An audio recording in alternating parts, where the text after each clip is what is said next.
Game of Thrones has become one of the best shows on television, and for good reasons. The storyline is compelling, and the character development is some of the best out there. It'll be exciting to see how the rest of the series plays out. There's a lot about Game of Thrones that most fans don't actually know about. Check out this list we've compiled for you. Hopefully you can learn a thing or two that you didn't know before. Don't forget to hit that red subscribe button below and join our notification squad to watch all future content. Can you guess which movie these emojis are referring to? Find out shortly following the video. What are they doing here? Protecting me, I assume? Lena Headey as Cersei.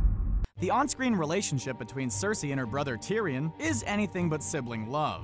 Turns out that the two are actually great friends off-screen, and have been for many years before filming for Game of Thrones began. Peter Dinklage, who plays Tyrion, was the only actor he had in mind for the pivotal role, but every other role was not as clear. In some cases, auditions stretched to over 200 people. Dinklage was the one that recommended his friend Lena Headey for the role of his on-screen sister Cersei. Fortunately, Dinklage was spot on, and Lena was a wonderful choice for Cersei. She is a great actress and plays the character perfectly. Their friendship has had its disadvantages on set, as the two often find it hard to convey their anger effectively. The actors have stated that they spend a lot of their time laughing in between takes. Quite the opposite of Tyrion and Cersei's relationship. It's hard to believe that the two are close friends when on screen together.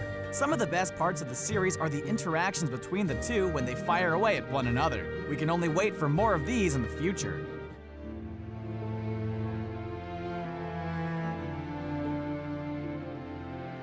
George Martin's Test. You may not know this, but before George R.R. Martin wrote A Song of Ice and Fire, which would eventually turn him into a celebrity, he was a longtime screenwriter in Hollywood. He would often write scripts that were very complicated or too expensive to film. Martin eventually left Hollywood to create something different. He definitely created something different, and it is now loved all over the world. When Hollywood took notice of his series and HBO became interested in doing the project, Martin wasn't going to let just anyone adapt his series. When David Benioff and D.B. Weiss began pitching Martin on adapting his series, Martin was ready. Following their presentation, Martin had a bunch of questions for the two, the last of which was, who is Jon Snow's mother? Now, at this time, only 4 books had been released. Martin's secrets were a lot of his own. Benioff and Weiss were being asked to prove their knowledge based on their own research. They obviously got the question correct because HBO probably wouldn't have done it otherwise. So, lesson learned. It always pays to do your homework. Thank the old gods and the new that they did. Hold on! Hold on! Stark children are all wargs. One aspect of the Stark children that the series does not show is that all of them are wargs like Bran. In the books, all of the Stark children have shown the ability to warg into their direwolves, even if they haven't actually done it. It is very cool and a shame that they haven't shown their full capabilities on the screen. Now, while all of them can warg, Bran has shown the strongest ability to do so, most notably his ability to go into someone else's mind, even someone like Hodor. Hodor. Jon Snow and Arya have both been able to warg into their direwolves' minds while sleeping. Bran was originally like this when he initially began to discover his ability to warg into his direwolf Summer. Rickon and Robb were never shown having the ability to warg, although their direwolves took on the personality of their owners more so than the normal relationship between owner and pet. If anyone ever says Bran is the only Stark that can warg, you now have some facts that you can hit them with. Jon Snow's death. Like many other aspects of the television series, it is different from the books. Jon Snow's death is one of them. At the end of Season 5, we see Jon Snow betrayed and murdered by his brothers of the Night's Watch. It was sad to see him left out in the snow to die, and you were probably screaming at your TV that something so awful could happen. Especially since Jon was only trying to do what he thought was right. Game of Thrones has been known to punch you in the gut, though. In the books, the events that led to Jon's demise were much different. In the books, Jon's position as Lord Commander of the Night's Watch is very much the same, meaning all of his dealings with the Wildlings and Stannis Baratheon. The reason Jon is killed in the book has to do with a threatening letter from Ramsay Bolton before his death. Jon decides to gather his army of Wildlings and ride south to fight Ramsay, an act that is highly forbidden by the Night's Watch due to their oath.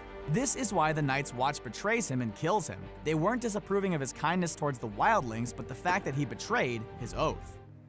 In the name of Robert of the House Baratheon, the first of his name, King of the Andals and the First Men, Lord of the Seven Kingdoms and Protector of the Realm. the First Men, the Andals, and the Rhoynar. You've heard it many times on Game of Thrones whenever a king or queen is introduced. The title spouts off King of the Andals and the First Men, and in the books, there is the title King of Rhoynar. What do they mean exactly by that? Well, let us explain. The First Men were, as you probably guessed, the first men to enter Westeros. They did this by crossing a land bridge that connected Dorne and Essos. After coming into conflict with the Children of the Forest, which we have seen a glimpse of in the show, the two sides end up settling their differences before living in peace. The First Men worship the old gods just as the children did. Then, the Andals show up. The Andals are the second major group to travel to Westeros from Essos. They brought with them the iron weapons, knighthood, and worship of the seven gods. The Andals and the First Men have a conflict, and the Andals are successful in defeating their technologically inferior opponents. The two races ended up living in Westeros for thousands of years before the Rhoynar showed up. They fled the Valyrian Empire and settled in Dorne. They brought with them primogeniture, meaning the eldest child, regardless of sex, was the head of the family.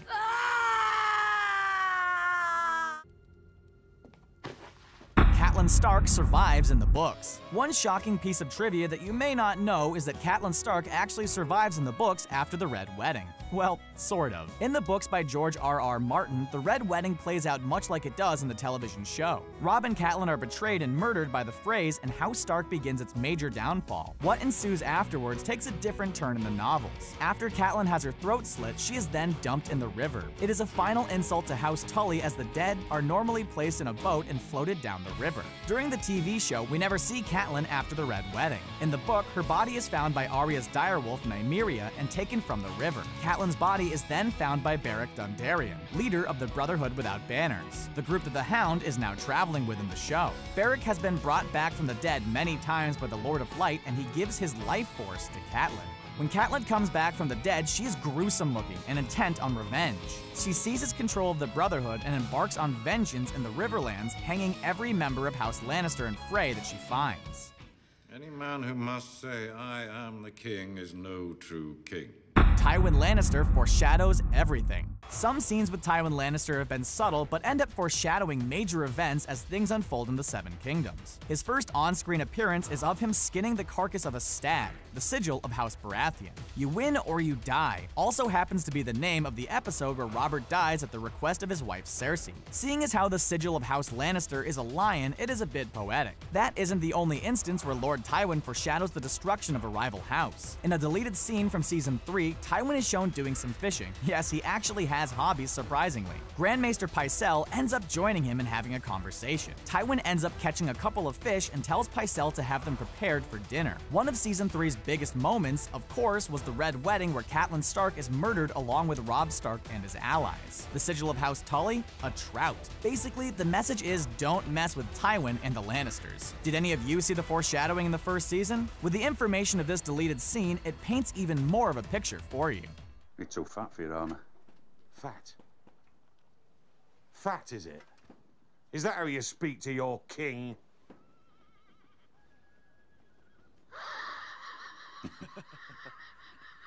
Ned Stark and Robert Baratheon. Most of you probably don't know this, but the reason that Ned Stark and Robert Baratheon were so close is that they were raised together. Fostering is a common practice in Westeros where High Lords would send their children to live with other High Lords. They did this so their children could gain knowledge and experience of the Seven Kingdoms. It's also served as forming alliances among great houses such as the Starks and Baratheons. The friends were fostered under Jon Arryn, the Lord of the Vale, one of the Seven Kingdoms of Westeros. The show touched upon this lightly in the first and second episodes of Season 1, but did not go into much more depth. Jon Arryn was the Hand of the King and was married to Catelyn Stark's younger sister, Lysa. Ned eventually accepted the role of the Hand of the King, and we see a glimpse of Jon Arryn's dead body in the background as Jaime and Cersei have a conversation. It wasn't normal for one house to foster the children of two other great houses. It definitely proved to be worth it though, since Robert's rebellion against the Mad King went into full effect. Did you know this backstory of the two lords?